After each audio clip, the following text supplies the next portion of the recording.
Comprendre aujourd'hui pour défier demain.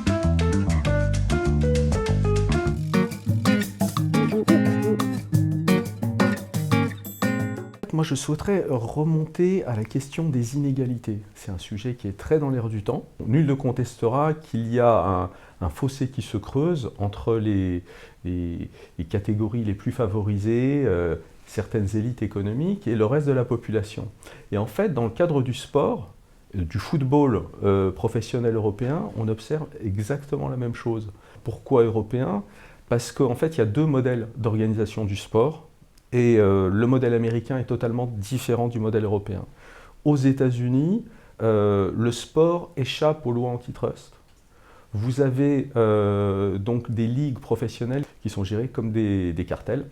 Objectif, maximiser les revenus des membres du cartel, donc les franchises.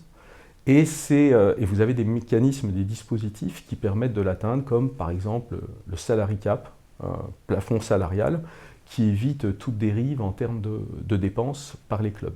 En Europe, en revanche, et c'est assez paradoxal, parce qu'on aurait toute tendance à penser que voilà, les Américains sont peu régulés et les Européens sont régulés, eh bien c'est le contraire en fait, puisque les Américains donc, sont régulés par leur cartel, et les Européens, au contraire, ont un système qui est totalement débridé à la base. On va voir que les choses sont en train de changer en ce moment, mais le système est totalement débridé, avec donc un objectif qui n'est pas de maximiser les revenus des franchises, mais au départ, objectif de remporter un maximum de titres.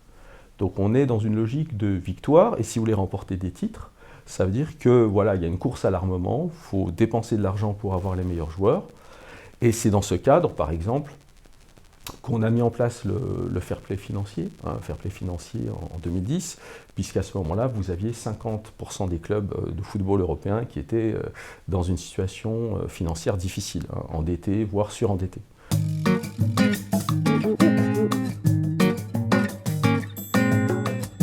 Donc le système est instable par nature, parce que les équipes les clubs qui souhaitent remporter trophée européen doivent atteindre une taille critique, une puissance financière importante, et à partir du moment où ils se développent sur le plan financier, ces clubs, ils risquent de devenir des mastodontes au niveau national.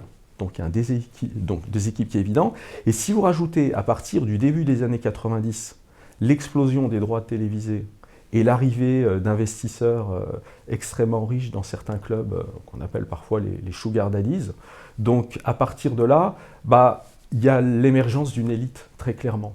C'est un système qui s'auto-entretient. Vous participez à la compétition européenne, vous touchez des droits télévisés.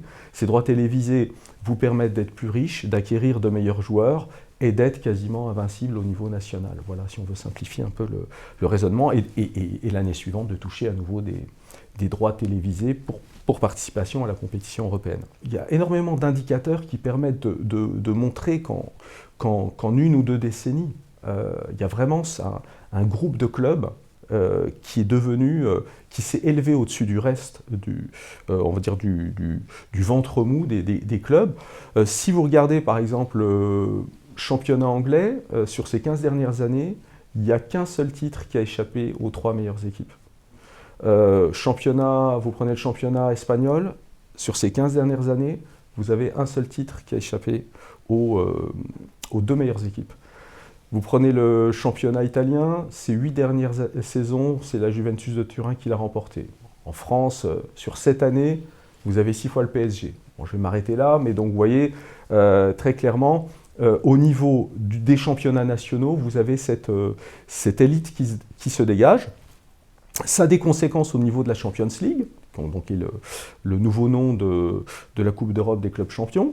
Donc entre 2014 et 2018, vous avez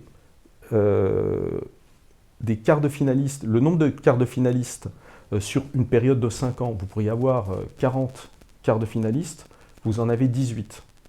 Et si vous remontez sur une période qui va de 1958 à 1997, par tranche de 5 ans, vous avez entre 26 et 30 clubs qui participent au quart de finale. Donc on est passé de 26 à 30 clubs qui participent au quart de finale de la Champions League à 18.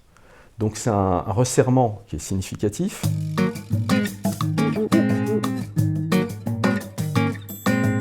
partir du moment où émerge cette élite, qui est consciente d'appartenir à une élite, vous avez l'idée de défendre des intérêts communs.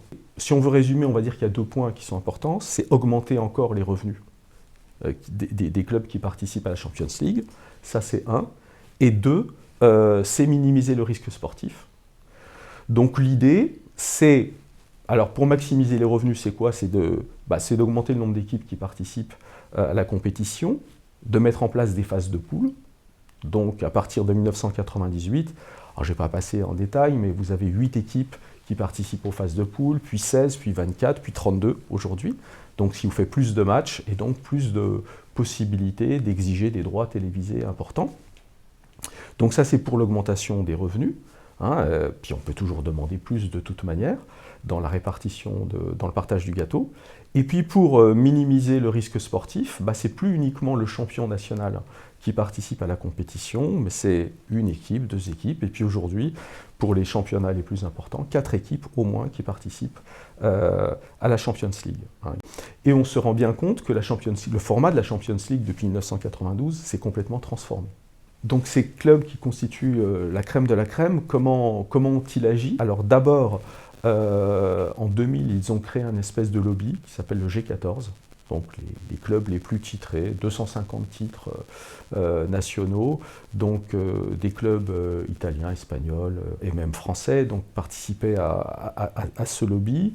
Et l'objectif, c'était de défendre les intérêts des clubs les plus riches, de faire évoluer le format de la Champions League.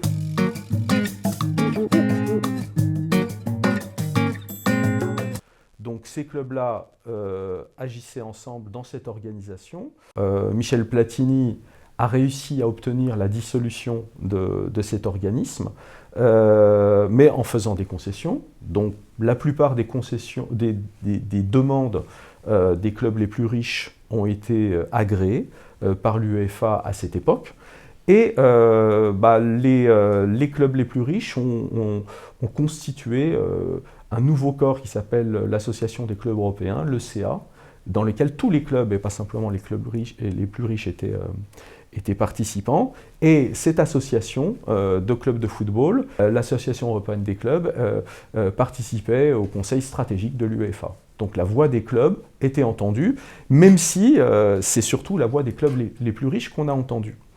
Donc c'est à l'intérieur de l'UEFA que normalement les clubs les plus riches défendaient leurs intérêts, mais ce qu'on a observé ces dernières années, notamment avec les révélations de Football Leaks, c'est que vous aviez pas mal de clubs riches qui conspiraient, j'emploie le mot entre guillemets puisqu'il y a une connotation péjorative, donc qui conspiraient de leur côté, c'est-à-dire qu'ils n'avançaient pas leur demande directement au sein de l'UEFA, mais ils s'entendaient entre eux pour construire un modèle alternatif de compétition, une ligue semi-fermée, donc qui rapporterait encore plus d'argent. L'objectif, la compétition, le format de compétition qui a été révélé, donc qui est supposé entrer en vigueur en 2024, c'est une compétition qui rapporte 3 milliards d'euros par an, avec alors toujours 32 équipes, mais c'est plus 8 poules de 4 équipes, c'est 4 poules de 8 équipes. Donc ça augmente le nombre de matchs, puisqu'on dit qu'il y aurait 124 matchs de plus qui seraient télévisés. Donc ça modifierait complètement le format des compétitions nationales. Ça voudrait dire aussi, par exemple, puisque la Ligue serait semi-fermée et qu'entre 24 et 28 équipes, on ne sait pas exactement encore, participeraient à cette compétition, ça voudrait dire que le champion national d'un pays ne serait pas assuré de participer à la Champions League. Donc ça, c'est l'intérêt bien compris des clubs les plus riches. Donc ça ressemble de plus en plus à une ligue américaine, sauf que ça n'a pas été pensé comme ça. Donc évidemment, les ligues mineures sont écrasées, le fait qu'on risque même d'avoir des championnats nationaux et pas forcément de ligues mineures qui risquent d'être complètement dévalorisées par ça, puisqu'il y a même projet de jouer des matchs le week-end.